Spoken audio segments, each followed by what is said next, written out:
नमस्कार। आज के इस बेहद दिलचस्प विश्लेषण में हम प्राचीन विश्व के एक ऐसे विचारक की बात करने वाले हैं जिन्होंने सच में दुनिया को देखने का हमारा नजरिया ही पूरी तरह से बदल दिया।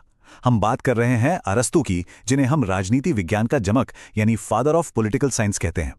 इंटरेस्टिंग बात यह है कि अरस्तू ने सिर्फ हवाई बातें या कोरी फिलॉसफी नहीं दी, बल्कि उन्होंने असल दुनिया की जमीनी समस्याओं को सुलझाने के बहुत ही प्रैक्टिकल तरीके बताए। तो चलिए बिना किसी देरी के इस सफर की शुरुआत करते हैं। अब सबसे पहले जरा इस एक लाइन पर गौर कीजिए। मनुष्य स्वभाव से एक राजनीतिक प्राणी है। आपने शायद ये कोट पहले भी सुना हो, क्योंकि ये अरस्तू का सबसे फेमस स्टेटमेंट है। पर इसका असली मतलब क्या है? इसका सीधा सा अर्थ ये है कि हम इंसान समाज और राज्य के बिना अपना पूरा डेवलपमेंट कर ही नहीं सकते। हम अकेले या कट कर रहने के लिए नहीं बने हैं।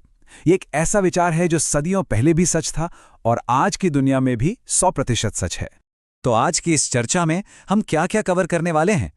हम शुरुआत करेंगे एक महान दार्शनिक के रूप में अरस्तू के जीवन से।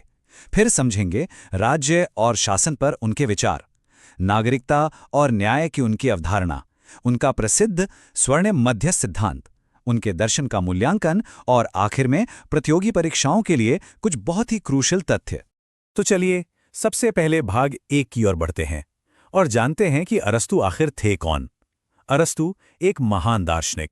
अरस्तू का जन्म 384 ईसा पूर्व में यूनान के स्टैगिरा में हुआ था।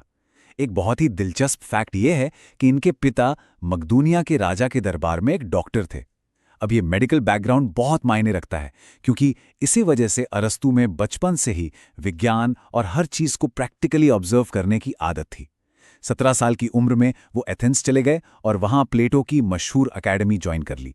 और फिर 343 ईसा पूर्व में उन्हें इतिहास के सबसे महान राजाओं में से एक सिकंदर महान का गुरु बनने का मौका मिला। अब यहाँ एक बहुत ही मजेदार कॉन्ट्रास्ट है। गुरु और शिष्य के विचार अक्सर एक जैसे होते हैं, राइट? लेकिन यहाँ कहानी थोड़ी अलग थी।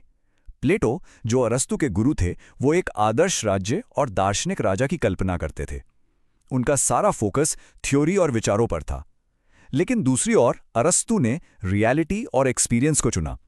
उन्होंने एक व्यावहारिक राज्य और संवैधानिक शासन का समर्थन किया। इसे ऐसे समझ सकते हैं कि प्लेटो आसमान की ओर देखते थे, जबकि अरस्तू के पैर मजबूती से जमीन पर टिके थे। और आपको जानकर हैरानी होगी कि अरस्तू किसी एक फील्ड तक लिमिटेड नहीं थे। उन्होंने Politics, Nicomachean Ethics, Constitution of Athens, Poetics, Metaphysics और रिटॉरिक जैसी कालजयी किताबें लिखीं। साहित्य हो, विज्ञान हो या राजनीति, उन्होंने हर जगह अपना प्रभाव छोड़ा। और इन्हीं ग्राउंड ब्रेकिंग विचारों ने आगे चलकर सिकंदर महान के शासन करने के तरीके को भी गहराई से प्रभावित किया। चलिए अब उनके विचारों के मूल हिस्से की ओर चलते हैं। भाग 2, राज्य और शासन के सिद्धांत। आखिर एक राज्य बनता कैसे है? अरस्तू का मानना था कि राज्य कोई बनावटी या कृत्रिम चीज नहीं है जिसे इंसान ने अचानक से बना दिया हो। इसका एवोल्यूशन बहुत ही नेचुरल तरीके से हुआ है। देखिए, सबसे पहले इंसान ने अपनी जरूरतें पूरी करने के लिए एक परिवार बनाया। फिर कई परिवार जब साथ आए तो एक गांव बना, और जब कई गांव आपस में मिले तो एक आत्मनिर्भर राज्य का निर्माण हुआ। अरस्तू के हिसाब से राज्य का अल्टीमेट गोल सिर्फ लोगों को जिंदा रखना नहीं है, बल्कि उन्हें एक अच्छा जीवन देना, उनका मॉरल डेवलपमेंट करना और उनका वेलफेयर सुनिश्चित करना है। अब जरा इस क्लासिफिकेशन को समझते हैं, जो कि बहुत ही ज्यादा जरूरी है। अरस्तू ने सरकारों को इस बेसिस पर बांटा कि राज कितने लोग कर रहे हैं और उनके राज करने का इंटेंशन क्या है। अगर शासन जनता के भले के लिए है तो वो अच्छा है। जैसे अगर एक इंसान राज कर रहा है तो वो राजतंत्र है, अगर कुछ योग्य लोग राज कर रहे हैं तो वो कुलीन तंत्र है, और अगर बहुत सारे लोग कर रहे हैं तो वो पॉलिटी है। लेकिन जैसे ही ये शासक स्वार्थी हो जाते हैं, पूरी व्यवस्था करप्ट हो जाती है। राजतंत्र बन जाता है निरंकुशता, कुलीन तंत्र बदल जाता है अमीर लोगों के धनिक तंत्र में, और भीड़ का शासन बन जाता है एक उग्र अनियंत्रित लोकतंत्र। तो अब सवाल उठता है कि इन सब में से अरस्तू की नज़र में सबसे बेस्ट क्या था? उनका जवाब था पॉलिटी, यानी मध्यम वर्ग का शासन। अरस्तू का बहुत ही प्रैक्टिकल मानना था कि जो मिडिल क्लास होती है वो ना तो बहुत अमीर लोगों की तरह अहंकारी होती है और ना ही बहुत गरीब लोगों की तरह ईर्ष्यालु। ये मिडिल क्लास ही है जो किसी भी शासन में असली स्टेबिलिटी लाती है और समाज को उग्र भीड़ तंत्र के खतरों से बचाती है। शासन व्यवस्था तो सेट हो गई, लेकिन इस राज्य का असल नागरिक कौन होगा और यहाँ न्याय कैसे काम करेगा? आइए भाग 3 में इसे डिकोड करते हैं। न्याय किसी भी राज्य की रीढ़ की हड्डी होता है। अरस्तू ने इसे मुख्य रूप से 2 हिस्सों में बांटा। पहला है वितरणात्मक न्याय यानी डिस्ट्रीब्यूटिव जस्टिस। इसका मतलब है कि राज्य के संसाधन, पद या रिवॉर्ड्स लोगों को उनकी योग्यता और क्षमता के आधार पर मिलने चाहिए। और दूसरा है सुधारात्मक न्याय यानी करेक्टिव जस्टिस, जिसका सीधा फोकस है अपराधों को सुधारना और सही दंड देना। अगर आप ध्यान दें तो हमारी आज की मॉडर्न लीगल सिस्टम भी काफी हद तक इसी तर्ज पर काम करती है। अब आते हैं नागरिकता पर, और यहां अरस्तू के विचार आज के हमारे विचारों से काफी अलग थे। उनके मुताबिक नागरिक सिर्फ वही है जो शासन और न्याय व्यवस्था में एक्टिवली पार्टिसिपेट करे, और इसी लॉजिक के आधार पर उन्होंने महिलाओं, दासों और मजदूरों को नागरिकता से बाहर रखा। उनका तर्क था कि इन लोगों के पास शासन के जटिल कामों के लिए न तो पर्याप्त समय होता है और न ही स्वतंत्र विवेक। हमें ये याद रखना होगा कि ये उस समय के प्राचीन यूनानी समाज की एक स्थापित सोच थी। राजनीति और राज्य से थोड़ा हटकर अब हम व्यक्ति के निजी जीवन पर आते हैं। भाग 4, नैतिकता और उनका बहुत ही फेमस स्वर्णिम मध्य सिद्धांत। अरस्तू के अनुसार हमारी जिंदगी का सबसे बड़ा गोल है सुख पाना। और ये सुख कैसे मिलता है? ये मिलता है स्वर्णिम मध्य यानी गोल्डन मीन से। सिंपल सी बात है, अति हर चीज की बुरी होती है। हर सद्गुण असल में दो एक्सट्रीम्स के बीच का बैलेंस है। जैसे एक तरफ है कायरता जो कि कमी है, और दूसरी तरफ है दुस्साहस जो कि अति है।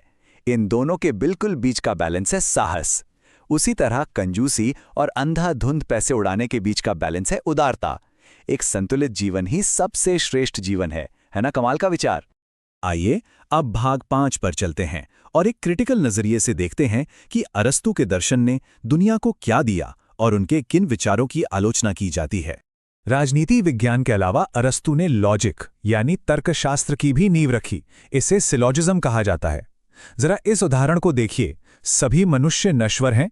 सुकरात एक मनुष्य है, इसलिए सुकरात नश्वर है। ये सोचने, एनालाइज करने और एक सही नतीजे तक पहुंचने का इतना साइंटिफिक तरीका था कि इसने आगे चलकर पूरी वेस्टर्न फिलॉसफी का बेस तैयार कर दिया। लेकिन देखिए, किसी भी थिंकर को हम आंख बंद करके फॉलो नहीं कर सकते। हमें उनकी कमियों को भी ऑब्जेक्टिवली देखना होगा। अरस्तू के कुछ विचार साफ तौर पर असमानता को बढ़ावा देते हैं। उन्होंने दास प्रथा को सही ठहराया, महिलाओं को पॉलिटिकल राइट्स नहीं दिए और लोकतंत्र को उग्र भीड़तंत्र मानकर उसकी बहुत कड़ी आलोचना की। इसके अलावा उनके कई सिद्धांत सिर्फ छोटे छोटे यूनानी नगर राज्यों के लिए ही फिट बैठते थे, आज के बड़े और कॉम्प्लेक्स देशों के लिए नहीं। इन आलोचनाओं के बावजूद एक बड़ा सवाल यह है कि आज भी हम अरस्तू को क्यों पढ़ते हैं? क्योंकि उनका कानून के शासन यानी रूल ऑफ लॉ का जो कॉन्सेप्ट था वो आज दुनिया के हर सफल लोकतंत्र का बेस है। राजनीति में नैतिकता होनी चाहिए और एक स्ट्रांग मिडिल क्लास ही समाज को स्टेबल रखता है। अरस्तू की ये बातें आज की मॉडर्न पॉलिटिक्स में भी बिल्कुल सटीक बैठती हैं। तो चलिए अब अपनी एनर्जी थोड़ी और बढ़ाते हैं। भाग 6, परीक्षा के लिए महत्वपूर्ण तथ्य। जो लोग एग्जाम्स की तैयारी कर रहे हैं उनके लिए यह त्वरित रिवीजन का समय है। ये वो पॉइंट्स हैं जो सीधे एग्जाम्स में हिट करते हैं। राजनीति विज्ञान का जनक किसे कहा जाता है? अरस्तू को। जन्म कहाँ हुआ? 384 ईसा पूर्व, स्टैगिरा में। इनके गुरु थे प्लेटो और इनके सबसे मशहूर शिष्य थे सिकंदर महान। राज्य और पॉलिटिक्स पर इनकी सबसे मास्टरपीस किताब का नाम है पॉलिटिक्स, और इनका सबसे क्रूशियल एथिकल सिद्धांत है स्वर्णिम मध्य सिद्धांत यानी the golden mean. In facts को बिल्कुल टिप्स पर रखिएगा। अब जब हम इस बेहतरीन चर्चा के एंड में आ गए हैं तो मैं आपको एक सवाल के साथ छोड़ना चाहता हूं। जरा सोचिए, क्या अरस्तू ने सरकारों के जो 6 क्लासिफिकेशन बताए थे वो आज की इस कॉम्प्लेक्स पॉलिटिकल दुनिया को सही से डिस्क्राइब करते हैं? क्या आज भी दुनिया भर की सरकारें जन कल्याण और स्वार्थ के इन्हीं पैमानों पर झूल रही हैं? इस पर जरूर विचार कीजिएगा, क्योंकि पुराने ज्ञान को आज की सिचुएशन से जोड़कर देखना ही असली पढ़ाई है। आज की इस चर्चा में हमारे साथ जुड़ने के लिए बहुत बहुत धन्यवाद और हमेशा कुछ नया सीखते रहें।